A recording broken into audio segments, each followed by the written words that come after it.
Səhər çağı davam edir.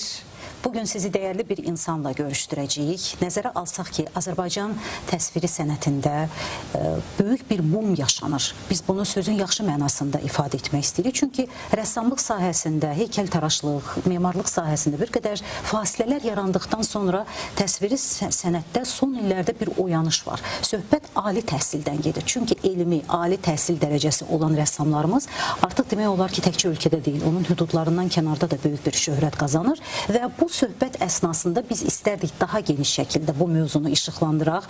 Qonağımızsa Azərbaycan Rəssamlıq Akademiyasının rektoru, xalq rəssamı professor Natiq Əliyevdir. Xoş gəlmisiniz. Xoş gördük. Çox sağ olun, xeyir olsun. Sağ olun, xeyir olsun. Xoş gəlmisiniz. Çox xoşdur sizi bizim studiyada görmək və 25 illik bir dövrə əhatə eləyəcək bizim ünsiyyətimiz, dialoqumuz.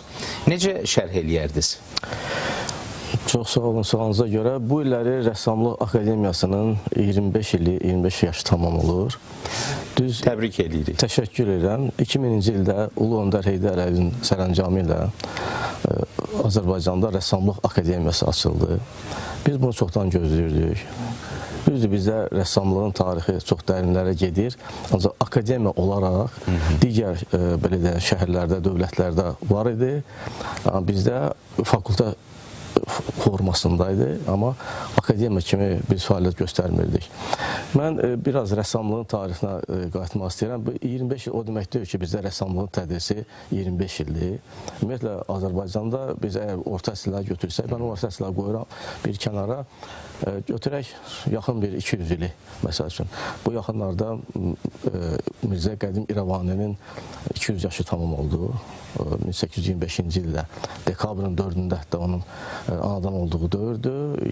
1875-ci ildə dünyasını dəyişib, 54 yaşayıb İrəvanda bu fəaliyyət göstərib. Azərbaycan ilk bunu rəngkarı, yəni yağlı boyuna işləyən rəssamı kimi bunu biz qəbul edirik. O Sərdar Sarayında onun əsərləri, yağlı boyada əsərləri olub. Uzun müddət həmin sarayı bəziyib. Mən niyə görə biraz geniş danışıram ki, hardan gəlirik biz də bu belə bir şeyə, sənətə və orada həqiqətən də onun çox gözəl bir irsi olub. Əfsuslar olsun ki, əsərlər bir hissəsi bizdə qalıb, bir hissəsi sonradan Sərdar Sarayda adlanır, sonra Tiflisə gedir. Orada əsərlər düzdür, saxlanılır, keyfiyyəti o qədər yaxşı olmur və bir neçə il bundan öncə Heydər Əliyev mərkəzində deməli, bu Qərbi Azərbaycan Sərdar Sarayında olan əsərlərdən ibarət sərgi təşkil olunur. Əsərlərin bərpası bizim İncəsənət Muzeyində çox yüksək səviyyədə bərpa olunur və sərgilənir. Bu ay dekabrın 4-də isə bunun 200 ili ilə əlaqədar deməli sərgi olur İncəsənət Muzeyində və onun əsərləri də nümayiş olunur və kitabı da buraxılır. O dövrdə bu əsərlər dağıdılır, bu saray dağıdılır, bu dövr qalır kənarda. 1920-ci ildən artıq başlayaraq Bakıda rəssamlıq məktəbi açılır. Məktəb professional bir rəssamlıq məktəbi olur və o məktəb, belə deyək də, orta səviyyədə bir tədris olunur. Ali məktəbimiz yoxdur. Ona görə o həmin məktəbi bitirənlər sonradan digər ali məktəblər, digər şəhərlərə oxumağa gedirlər. Bu da hansı məktəblərdir? Bu əsas Sankt-Peterburqdur, Moskvaydır, Kiyev, Xarkov, Lvov, Tiflis, Daşkəndə gedib oxucular. Bizim özümüzdə yoxdur. Bir hissəsi rəssamlarımız getdilər ora oxumağa, təhsilləri davam etdirməyə, amma müəyyən hissələr gedə bilmədilər. Bu da onların maddi ehtiyaclarından irəli gəlirdi, səhhətləri ilə bağlı olurdu. Bu o demək deyildi ki, bunlar rəssamla məşğul olmur. Xeyr. Onlar öz deməli yaradıcılarını davam elətdirirlər. Ancaq 30-cu illərdə Azərbaycanda artıq Rəssamlar İttifaqı açılır, ora daxil olurlar. Onların içində ali məktəbi bitirməsə də belə xalq rəssamları var. Və Azərbaycan boyakarlığının, sənətinin inkişafında onların çox böyük zəhmətləri, əməkləri var. Bir hissələri ki, getdi, mən də onların içində getdik, oxuduq, digər şəhərlərdə qayıtdıq Bakıya və İncəsənət İnstitutunun nəzdində rəssamlıq fakültəsi açılır. Əvvəl dekorativ sənət üzrə olur bu fakültələr. 82-ci ildən səhv eləmirəmsə artıq akademik ixtisaslar orada açılır.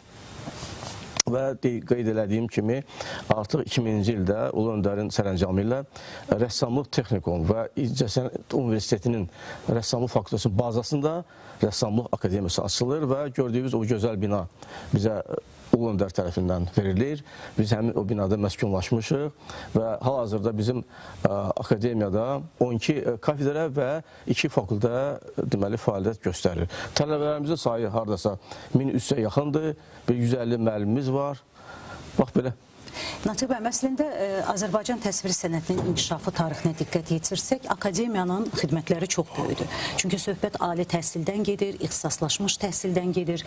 Amma bu son illərin inkişaf tarixində bu beynəlxalq əlaqələrin, akademiyanın töhfələrinə bir imza atması, geniş, böyük şəkildə əməkdaşlıq, hətta bu yaxınlarda Rektorlar Şurası, Türk Dilli Dövlətlərin Rektorlar Şurasının yaradılması, sizin də sədrliyinizlə onların keçirilməsi, müsabiqələr, sərgilər, elə yubileyinizlə bağlı bir çox layihələr də həyata keçirilir ki, istəyirik bunlara daha çox toxunaq. Çünki doğrudan da hətta biz 25-ci ilin sonunda Cənab Prezidentin artıq növbəti 26-cı ildə arxitektura ilinin elan olunması, memarlıq ilinin elan olunmasına baxsaq, prioritet böyükdür. Yəni buna diqqət daha çoxdur. Demək ki, rəssamlıq bir ali inkişaf istəyir, perspektiv istəyir. Güman ki, bu davamlı şəkildə həyata keçiriləcək və o sadaladıqlarımı bir mənzərə şəklində istəyirəm bir toxunaq onlara. Gəlin bunu sual iki yerə bölək. Müəllim və tələbələr. Bəli. Tələbələrin də özlərinin fəaliyyəti genişdir. Müəllimlərimiz də həm müəllim kimi, həm də rəssam kimi. Rəssamlıq Akademiyasında Azərbaycanın ən görkəmli rəssamlarının bir hissəsi dərs verirlər orada. Biz başlasaq ki, Mikail Abdullayev, Toğrul Narimanbəyev, Tokay Məmməd və s. adları çoxdur. Onlardan indi nisbətən gənc nəsil orada, deməli, onların davamçılarıdır və bunları davam edirik. Azərbaycanın rəssamları, ümumiyyətlə bizə fəaliyyət göstərən rəssamlarımız, müəllimlərimiz, professorlarımız, dosentlərimiz, baş müəllimlərimiz çox fəaldırlar. Onların fərdi sərgiləri iştirak edirlər. Sonra müsabiqələrdə iştirak edirlər xaricdə. Özü də laureat olurlar. Bu çox sevindirici haldır ki, laureat birisi də daha üstündə. Birinci yer, diplomat yox, laureat. Laureatlarımız çoxdur və mən sizə deyim ki, Azərbaycanda yeganə ali məktəbdir ki, burada heykəltaraşlıq tədris olunur. Bizim heykəltaraşlarımızın 4 qitədə əsərləri var. Elə hər bir abidənin açılışı Rəssamlıq Akademiyasının adı ilə uzlaşdırılır. Fərdi sərgiləri var. Həmçinin tələbələrimiz. Bizim tələbələrimiz üçün bu bizim bir neçə proqramlarımız olub, müsabiqələrimiz olub. Bunlar həm Qərbi Azərbaycan icması ilə birlikdə, həm də Qarabağ Dilçəri Fondu ilə bizim qarşılıqlı müsabiqələrimiz olub. Onların dəstəyi ilə artıq bir müsabiqə keçirmişik. Müsabiqələrin qalibləri də var və onlar üçün qalib gələn tələbələrin əsərlərindən ibarət sərgidə təşkil olunub. Həmin sərgilər biz belə qərar gəlmişik ki, xaricdə də bu sərgiləri davam etdirək. Onların kataloqları buraxılıb. Siz toxundunuz Rektorlar Şurasına. Bəli, Rektorlar Şurası bizdə Bakıda Rəssamlıq Akademiyasında təşkil olundu. Həmin o Türk dilli təsvir sənət yönümlü. İncəsənət yox, təsvir sənət yönümlü. Deməli, universitetlər bura dəvət olundu və bizim əsas məqsədimiz tələbə mübadiləsi, sərgilərin keçirilməsi, müəllimlərin mübadiləsi, yəni bizim müəllimlər ora gedəcək, olan bizim müəllimlər və tədris haqqında biz deyə bilək ki, orada, məsələn, belə deyək, rəssamlıq necə tədris olunur, bizlər nə qədər saat ayrılır və s. Belə bir daxili məsələlər də həll olunacaq. Sonra isə növbəti artıq 2 ili digər ali məktəb davam edəcək. O da bizim qərarımızla olacaq təbii ki. İşlərimiz çoxdur və biz hal-hazırda növbəti müsabiqələr üzrində çalışırıq. Yubiley ili ilə bağlı döş nişanını görürük. Azərbaycan Rəssamlıq Akademiyası üzərində qanadlı at. Bəli. Bu, belə deyək, ilham pərisidir. Belə. Biz fikirləşdik ki, açığı bu 25 illə, söhbət 25 illə qədər biz kataloq buraxdıq. Və bizim belə döş nişanımız da yoxudur. Elə çalışdıq ki, o döş nişanı da bu yubiley ərəfəsində onu yerinə yetirək və o bütün müəllimlərə paylanacaq, bir hissəsə paylanılır. Və bu kataloqda 25 il ərzində fəaliyyətimizdə, əlbəttə ki, biz, mən dediyimiz o tarixə biz başvursaq, bu bir neçə tom olmalıdır. Biz ancaq burada çalışdıq ki, hər müəllimin bir əsəri çox böyük bir kitab alına bilərdi. Və orada həmin bu, deməli, onların əsərlərin fotoları burada çap olunub. 25 ilə əlaqədar tədbirlərimiz çox olub və o döş nişanı deyilsinizsə, o da orada, yəni 25 illiyə əlaqədar olsa da, ümumiyyətlə bu biz qonaqlarımıza və müəllimlərimizə bunu belə bu döş nişanlarını paylayacağıq. Qanadlı at, yəni xüsusi ilham olur. Biz müsabiqə elan elədik. Təsəvvür edin ki, il yarımdan yuxarı müsabiqə keçdi.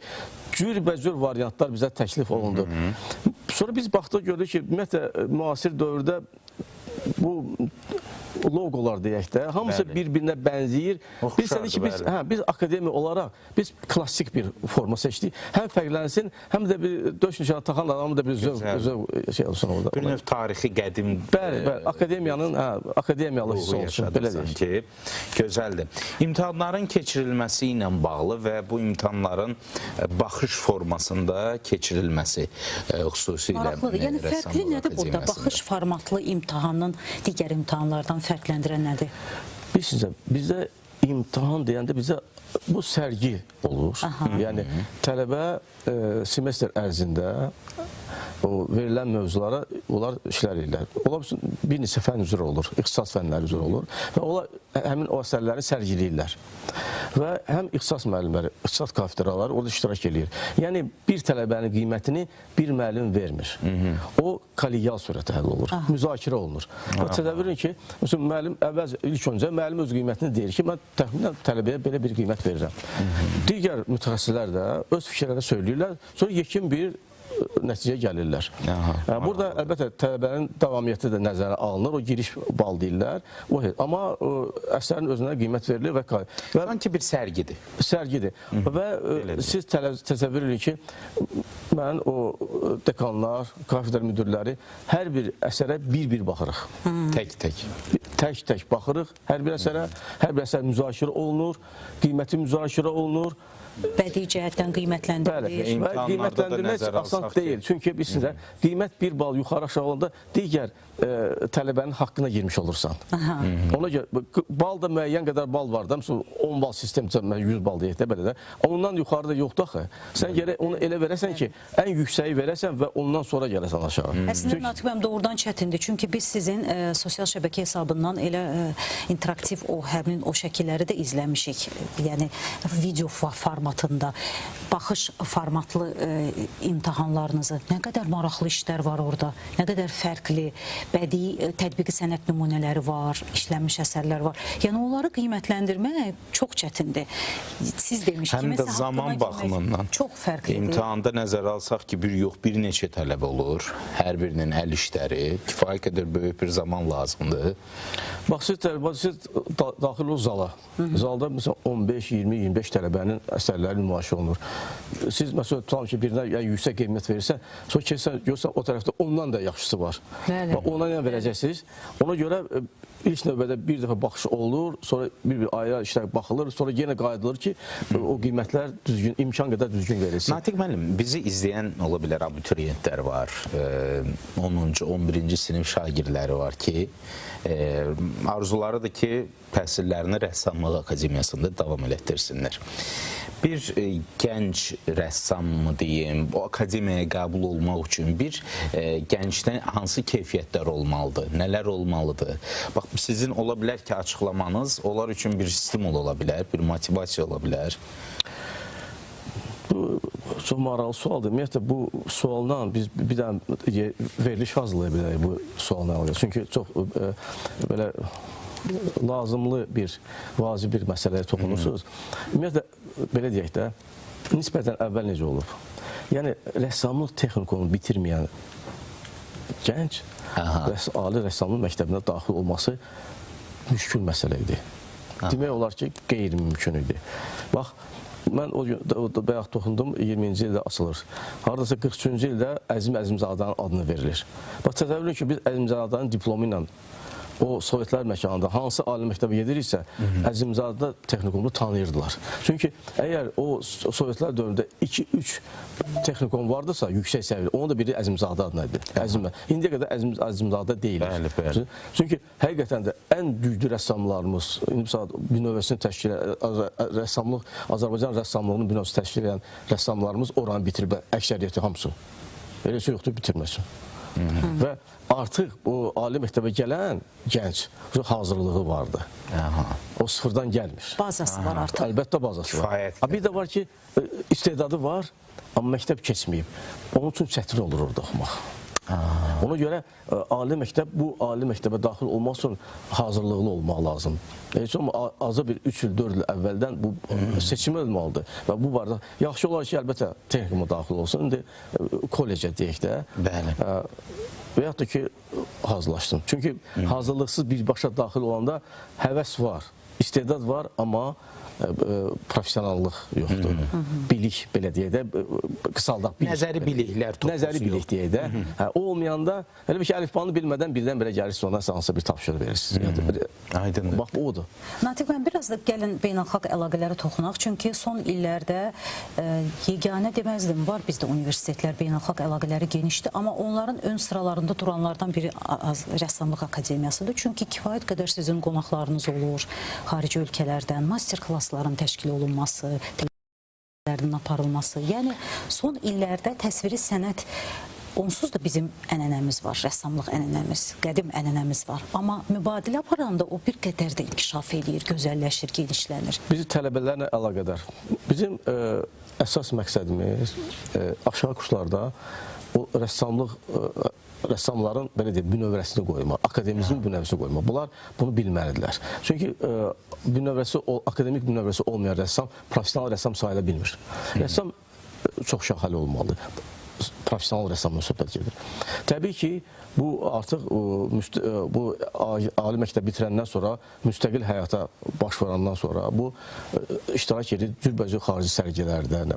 Artıq müəyyən izmlər var, bunun haqqında bunun məlumatı olmalıdır və buna hazırlıqlı olmalıdır.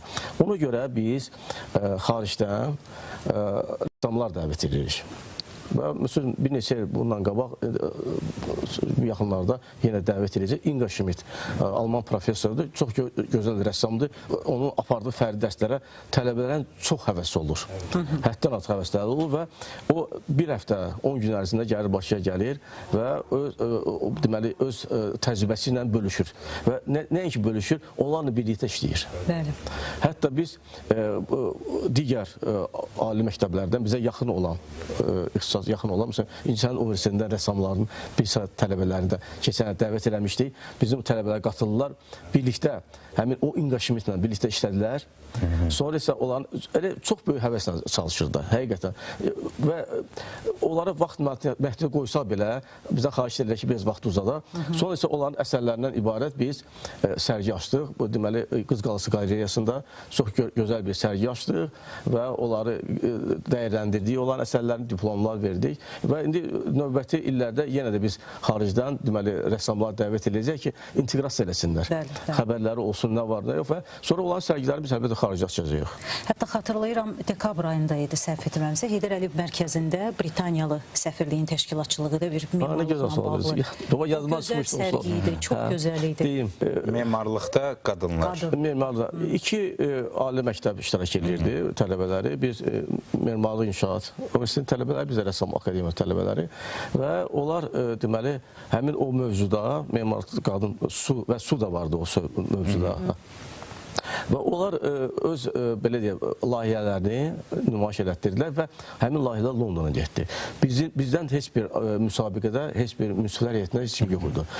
Hamısı Britaniyalılar və onlar işlərini, bizim tələbələr işlərini dəyərləndirirlər. Həm Memarlıq İnşaat Universitetindən, həm də bizdən Rəssam Akademiyasından birinci, ikinci, üçüncü yerlər tutanlar oldu və onları bu yaxınlarda dəvət edəcəklər Britaniyaya. Ne güzel, ne güzel. Əslində sevindirici məqamdır. Söz. Bu sizin Rektorlar Şurasının sədrliyi ilə hansı vəzifələr öhdəyə qoyur? Yəni qarşıda nə gözlənilir? Çünki biz bildiyimiz kimi bu Türk dövlətləri ilə bağlı olan Rektorlar Şurasıdır. Macaristan da daxildir ora. Macaristan da daxildir. Yəni o hansı öhdəlikləri gətirir ön plana? Hal-hazırda biz müəyyən belə deyək, proqramlar verdik və onları paylamışıq. İndi biz gözləyirik ki, çünki bu yaxınlarda olur. Biz gözləyirik onlardan da görək onların fikirləri nədir. O fikirləri toplayıb yekun qərar veriləcək. Qərar verəcək. Biz onlarla onlayn əlaqə yaradacağıq. Fikirlərimizi bir plan hazırlayacağıq. Ümumiyyətlə planın strukturu var, amma deyək məsələn nəsə əlavə ola bilirsə əlavə eləyəcək və biz həmin işi başlayacağıq. Həmin işi başlayacağıq. Çünki bizim hətta Qarabağ Dirçəliş Fondu ilə xariclə əlaqədar, digər dövlətlə əlaqədar da planlarımız var. Ki, tələbələrin əsərləri nümayiş olsun, oradan tələbələr dəvət olunsun. Planlarımız genişdir. Siz qeyd etdiyiniz o Qərbi Azərbaycanlı icması ilə bərabər təşkil etdiyiniz sərgi müsabiqə, onların iştirakçıları bizim qonağımız olmuşdular. Onun da məqsədi vardı o sərginin. Biz o sərgidə tarixlə bağlı olan. Bəli, tarixlə bağlı bizim memarlıq abidələrimiz, Qərbi Azərbaycanda təbiət, bunların qorunması və s. Biz indi ümid edirik ki, inşallah biz ora qədəm qoyandan sonra artıq bərpa olmuş memar abidələrdən ibarət sərgi təşkil edirik. Bir məsələni də xüsusi qeyd edim, Natiq müəllim, sizin akademiyada əsli xaricdən olan tələbələr də təhsil alırlar. O qədər gözəl Azərbaycan dilində danışırlar, fikirlərini ifadə edirlər. Bu da yəqin ki, ali təhsil müəssisəsinin özəlliyindən irəli gəlir. Dəfədə Pakistan əsilli bir tələbəniz olub. Türkiyədən təhsil alır, Əfqanistandan var. Yəni, onların da əslində bizim ali təhsil müəssisəsində olması, oxuması, rəssamlıq ənənələrinə aşılanmaq, bu yaxşı bir işin. Siz təsəvvür edin ki, biz artıq onların işlərinə baxanda, onlar qarışırlar, biz ayıra bilmirik ki, hansı xarici tələbədir. Əslində, ilk baxışdan biz də ayıra bilməmişdik studiyamızda. Mən həm əsərlərini də ayıra bilmirəm. Sonra mən deyirəm ki, məsələn, bu uşaq Əfqanistandandır, bu, nə bilim, Pakistandandır, sonradan bilirik.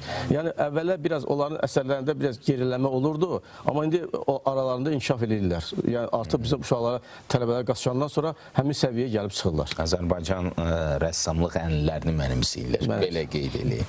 Və Natiq müəllim, ən sonda perspektivlər, hədəflər, gözləntiləriniz nədir? Nəyi görmək istəyirsiniz? Buyurun. Bizim həmişəki kimi hədəfimiz keyfiyyətdir.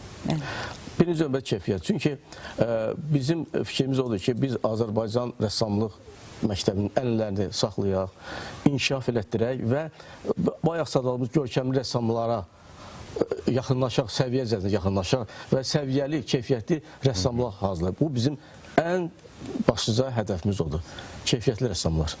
Düşünürük ki, bunun öhdəsindən layiqincə gəlirsiniz. Çünki son illər artıq bunu göstərir. Həm mübadilə nəticəsində ortaya gələn layihələr, həm bizim rəssamların xarici ölkə səfərləri, sərgilərinin təşkil olunması.